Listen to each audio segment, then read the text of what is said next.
Have you ever had anything bring you to the point that you wasn't sure if you could get out of this? Somehow it's not the one thing, but it's everything. It's everything you went through all the years before, and to find out that the things are never going to stop coming at you, that finally brings you to the point that you say, you know what, I'm not sure I want to get up out of the bed in the morning if all I got to face is another fight. This is for those of you who are going through the fight. Those of you who are wondering, how can I keep going like this? Some of you have been through so much that you should have lost your mind. It's all right to fail as long as you fail forward. It's all right, but I need you to have heart, because there's some things you just can't get without perseverance. Don't think it's strange when things happen to you, because every man, every woman, every boy, every girl will go through a time where your faith will be tested. I know what it's like to barely hold on, to barely feel like you're breathing, to barely feel like you can come up for air. Look up. Look up and recognize that there is a way out. There is a path for you to take. And it's not an easy path. It takes courage and it's hard. But what is the other choice? What else can we do?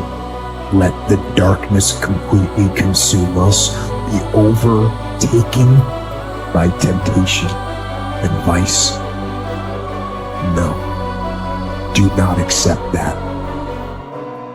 You can triumph over these dark forces. You can become better. You can be better. You got more than you think. You can do more than you think. You can go further than you think. You can have more than you think. And stop blaming somebody else over what you don't have. It's time for you to know what you got in your hand. Stand up for your dreams. Stand up for what you want in your life. Decide that your life is so meaningful to you, that you love you and you love life so much that you're going to stand up for what you believe in, because you can fall for anything. And so by being committed to everything that I started, I finished it. It built a certain type of spirit. It built a certain type of mentality. And so now I couldn't quit even if I wanted to. I couldn't stop even if I wanted to. I had too much sweat equity in my life and everything that I was doing. When it gets tough, I'm gonna press my way. When I get tired, I'm gonna press my way. When it's not convenient, I'm gonna press my way. When my heart is broken, I'm gonna press my way. When I'm rejected, I'm gonna press my way. When I'm broke, I'm gonna press my way. When I'm despaired, I'm gonna press my way. You would just believe that your day coming, that the sacrifices you are making today, they gonna pay off. But if you do not believe, it ain't gonna happen. So I need you to work on your faith. I need you to wake up every day and say, today ain't today, but my day coming. And I will not give up until I get to that day. I will not stop. I will not give up. I will not give in until my day comes.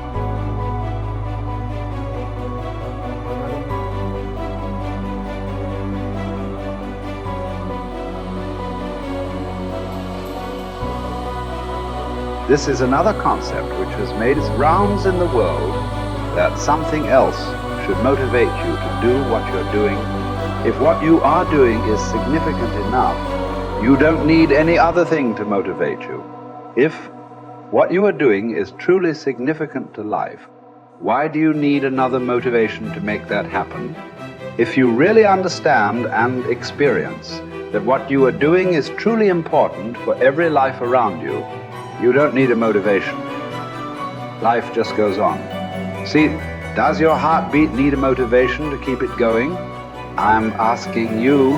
All the life processes is not asking for any motivation, isn't it? Monsoon is coming. Any motivation? No, it's coming year after year, because the natural process is going on. Simply like that. In you and me, life is on. What I'm telling you is, if you are doing something which is aligned with the fundamental life process of who you are, This can find a million expressions. It need not be just spiritual teaching. It can find a million expressions that what you are doing is aligned with your fundamental life process. Then you will not need anything to motivate you. Simply, as a part of life, it will just happen.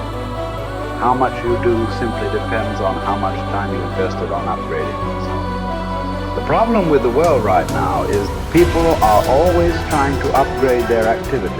If you upgrade your activity without upgrading yourself, you are bound to break up somewhere. It's like you went on a Formula One track because you want to be on a fast track, and you went with your Maruti 800. Suppose you hit the right kind of speed. All the four wheels will go in four different directions. It won't hold up. If you want to be in that kind of speed and that kind of track, you must prepare the machine. Upgradation of this one is important. If you upgrade yourself, activity will simply happen. Many people around me, many times think I'm superhuman because of the activity that I perform. This is not about being superhuman. If you explore the possibilities of being human, if you explore the possibilities of the immensity of being human, you will realize you don't have to be a superhuman. Being human itself is super. So you will not need any external drive or some other inspiration. The very process of life will do it.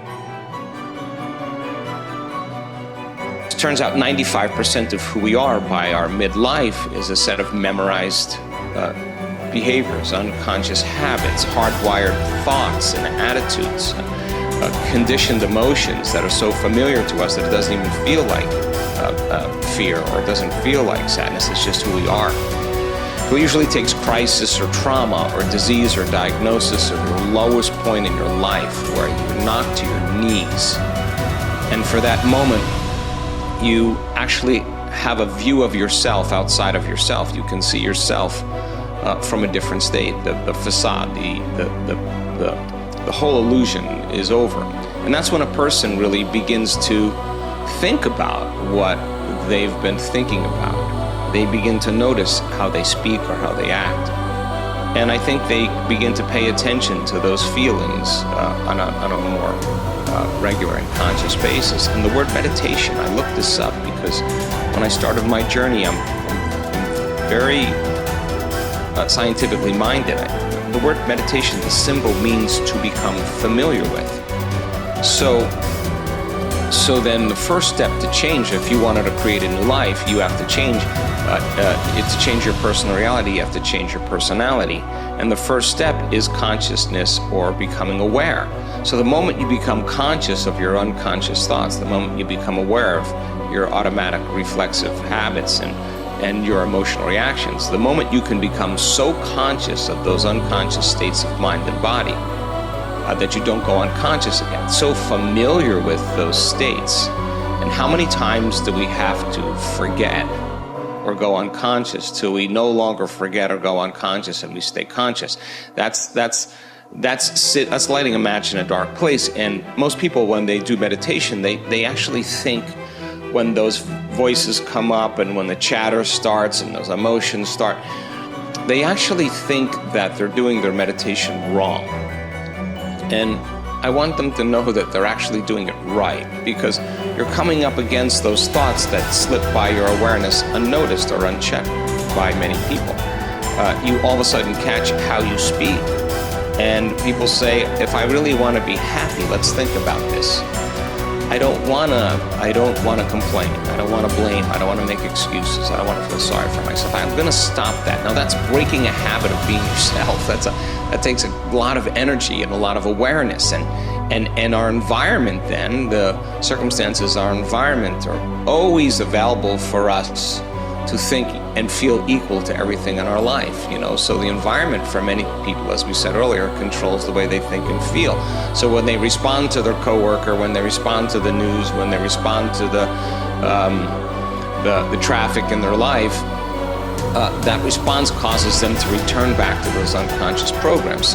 But sitting in a meditation and really sitting in the fire and believing that there's something on the other side of that thought, believing that there's something on the other side of some behavior or some emotion that makes us feel a certain way. That's stepping into the unknown, and it takes us disconnecting from the environment. That's what meditation is about. Playing music or hearing nothing, or closing your eyes and not eating, not smelling, not tasting, not feeling with your body. You're putting your body away and you're not letting it be the mind or the program. You're making it sit still. You're training the animal, right?